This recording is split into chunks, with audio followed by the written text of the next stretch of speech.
नमस्कार दोस्तों, अनमोल साहित्य की दुनिया में आपका स्वागत है। आज हम बात करेंगे स्वामी विवेकानंद जी के द्वारा बताए गए सोपान के बारे में, जिसमें ध्यान और बल और शक्ति के बारे में बात करेंगे। सबसे पहले बात करते हैं ध्यान। ध्यान क्या है? ध्यान वह बल ही है जो हमें इस सब का सामना करने का सामर्थ्य देता है। प्रकृति हमसे कहती है, अब बदमाश बैठ और रो, गर्त में गिर। मैं कहता हूँ मुझे ना रोना है ना गिरना है, मैं उछल पड़ता हूँ। यह ध्यान की शक्ति है। प्रत्येक प्रकृति का अपना मार्ग है, पर सामान्य सिद्धांत यह है कि मन को पकड़ो। मन एक झील के समान है और उसमें गिरने वाला हर पत्थर तरंगे उठाता है। ये तरंगे हमें देखने नहीं देती कि हम क्या हैं। उसे शांत होने दो, प्रकृति की तरंगे मत उठाने दो, शांत रहो और तब तक कुछ समय बाद वह तुम्हें छोड़ देंगी। तब हम जान सकेंगे कि हम क्या हैं। किसी विषय पर मन को एकाग्र करने का ही नाम ध्यान है। किसी एक विषय पर भी मन एकाग्रता हो जाने से वह एकाग्रता जिस विषय पर चाहो उस पर लगा सकते हो। किसी सामान्य बाहरी विषय का भी आश्रय लेकर ध्यान करने का अभ्यास करने से मन की एकाग्रता होती है। जिसमें जिसका मन लगता है उसी के ध्यान का अभ्यास करने से मन शीघ्र एकाग्र हो जाता है। सभी पैगंबर, कवि और अन्वेषक महती कल्पना शक्ति से संपन्न थे। कल्पना प्रेरणा का द्वार और समस्त विचार का आधार है। योगी के लिए 3 बड़ी आवश्यकताएं हैं। प्रथम, शारीरिक और मानसिक पवित्रता। प्रत्येक प्रकार की मलिनता तथा मन को पतन की ओर ढकेलने वाली सभी बातों का परित्याग आवश्यक है। द्वितीय, धैर्य। प्रारंभ में आश्चर्यजनक दृश्य प्रकट होंगे, पर बाद में वे सब अंतर्हित हो जाएंगे। यदि धैर्य रखोगे तो अंत में सिद्धि सुनिश्चित है।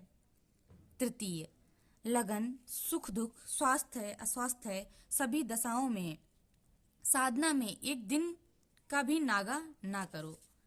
स्नान के पश्चात बैठ जाओ, आसन दृढ़ रखो। यथार्थ ऐसी भावना करो कि तुम चट्टान की भांति दृढ़ हो, कि तुम्हें कुछ भी विचलित करने में समर्थ नहीं है।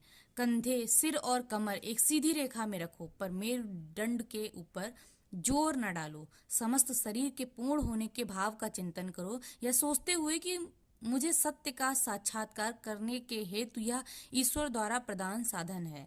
इस क्रिया के पश्चात अपनी नासिका के दोनों छिद्रों से एक दीर्घ श्वास लो और फिर उसे बाहर निकालो। इसके पश्चात जितनी देर तक सरलता पूर्वक बिना श्वास लिए रह सको रहो। इस प्रकार के 4 प्राणायाम करो। चंचल मन को संयत करके हमें उसे विषयों से खींचना होगा और उसे एक विचार में केंद्रित करना होगा। बार बार एक क्रिया को करना आवश्यक है। मन को स्थिर करने का सबसे सरल उपाय है चुपचाप बैठ जाना और उसे कुछ क्षण के लिए वह जहां जाए जाने दो। दृढ़ता पूर्वक इस भाव का चिंतन करो, मैं मन को विचरण करते हुए देखने वाला साक्षी हूँ, मैं मन नहीं हूँ। पश्चात मन को ऐसे सोचता हुआ कल्पना करो कि मानो वह तुमसे बिल्कुल भिन्न है। जब वाम रंध्र से श्वास क्रिया हो तब विश्राम करो, और जब दक्षिण रंध्र से तब कार्य, और जब दोनों से हो तब ध्यान। जब हम शांत हों और दोनों नासिका रंध्रों से समान रूप से श्वास ले रहे हों, तब समझना चाहिए कि हम मौन ध्यान की उपयुक्त स्थिति में हैं। किन्हीं महापुरुष का साधु को लो जो पूर्ण रूप से अनासक्त हो और जिन पर तुम्हारी अत्यंत श्रद्धा हो। उनके हृदय के बारे में चिंतन करो। उनका अंतःकरण सर्व विषयों में अनासक्त हो गया है, अतः उनके अंतःकरण के बारे में चिंतन करने पर तुम्हारा अंतःकरण शांत हो जाएगा। अब हम बात करते हैं बल और शक्ति की। स्वामी विवेकानंद जी कहते हैं, हे बंधुगण, तुम्हारी ओर मेरी नसों में एक ही रक्त का प्रभाव हो रहा है। तुम्हारा जीवन मेरी भी जीवन मरण है। मैं तुमसे पूर्वोत्तर कारणों से कहता हूं कि हमको शक्ति, केवल शक्ति ही चाहिए। तुम जो कुछ सोचोगे तुम वही हो जाओगे। यदि तुम अपने को दुर्बल समझोगे तो तुम दुर्बल हो जाओगे, वीर्यवान सोचोगे तो वीर्यवान बन जाओगे। तुम जो कुछ बल या सहायता चाहोगे सब तुम्हारे ही भीतर विद्यमान है। अतएव इस ज्ञान रूप शक्ति के सहारे तुम बल प्राप्त करो और अपने हाथों अपना भविष्य गढ़ डालो। स्वामी विवेकानंद जी कहते हैं, जितनी अधिक मेरी आयु होती जाती है उतना ही अधिक मुझे लगता है कि पौरुष से में सभी बातें शामिल हैं। यह मेरा नया संदेश है। वो कहते हैं, बच्चों याद रखना कि कायर तथा दुर्बल व्यक्ति ही पापाचरण करते हैं एवं झूठ बोलते हैं। साहसी तथा शक्तिशाली व्यक्ति सदा ही नीतिपरायण होते हैं। नीतिपरायण, साहसी तथा सहानुभूति संपन्न बनने का प्रयास करो। यह एक बड़ा सत्य है कि बल ही जीवन है और दुर्बलता ही मरण। बल ही अत्यंत सुख और अमर और शाश्वत जीवन है और दुर्बलता ही मृत्यु। फौलादी शरीर हो और साथ ही कुशाग्र बुद्धि भी हो तो सारा संसार तुम्हारे सामने नतमस्तक हो जाएगा। निर्भीक बनो, तथ्यों का सामना तथ्यों की भांति करो। अशुभ के भय से विश्व में इधर उधर ना भागो। अशुभ अशुभ है, उससे क्या होगा। मत डरो, उठो, जागो और सो मत। सारे अभाव और दुख नष्ट करने की शक्ति तुम्हें तुम्हारे अंदर ही मिल जाएगी। इस बात पर विश्वास करने ही से वह शक्ति उठ जाएगी। हर बात को रहस्यमय बनाना और कुसंस्कार से सदा दुर्बलता के ही चिन्ह होते हैं। ये अविनति और मृत्यु के ही चिन्ह हैं। इसलिए उनसे बचे रहो, बलवान बनो और अपने पैरों पर खड़े हो जाओ।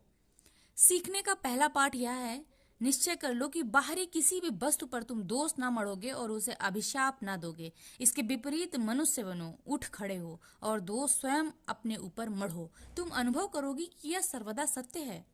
अपने दोस्त के लिए तुम किसी को उत्तरदायी न समझो, अपने ही पैरों पर खड़े होने का प्रयत्न करो। सब कामों के लिए अपने को ही उत्तरदायी समझो। कहो कि जिन कष्टों को हम अभी झेल रहे हैं वे हमारे ही किए हुए कर्मों के फल हैं। यदि मान लिया जाए तो हम भी प्रमाणित हो जाता है, यह भी प्रमाणित हो जाता है कि वे फिर हमारे द्वारा नष्ट भी किए जा सकते हैं। मेरे युवक बंधु, तुम बलवान बनो। यदि तुम्हारे लिए मेरा उपदेश है गीता पाठ करने की अपेक्षा तुम्हें फुटबॉल खेलने के से स्वर्ग सुख अधिक सुलभ होगा, मैंने अत्यंत साहसपूर्वक ये बातें कही हैं, स्वामी विवेकानंद जी कहते हैं, और इनको कहना अति आवश्यक है। कारण मैं तुमको प्यार करता हूँ। मैं जानता हूँ कि कंकड़ कहाँ चुभता है। मैंने कुछ अनुभव प्राप्त किया है।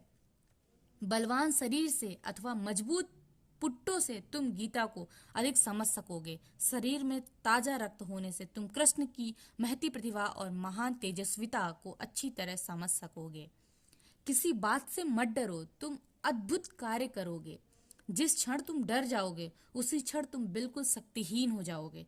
संसार में दुख का मुख्य कारण भय ही है। यह सबसे बड़ा कुसंस्कार है।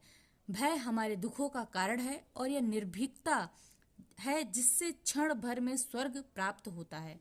अतएव उत्तिष्ठित, जागृत प्राप्त बारांधिबोधत।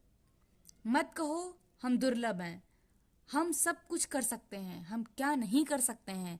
हमसे सब कुछ हो सकता है। हम सबके भीतर एक ही महिमामय आत्मा है। हमें इस पर विश्वास करना होगा। धन्यवाद दोस्तों, मिलते हैं नेक्स्ट वीडियो में किसी नए टॉपिक के साथ।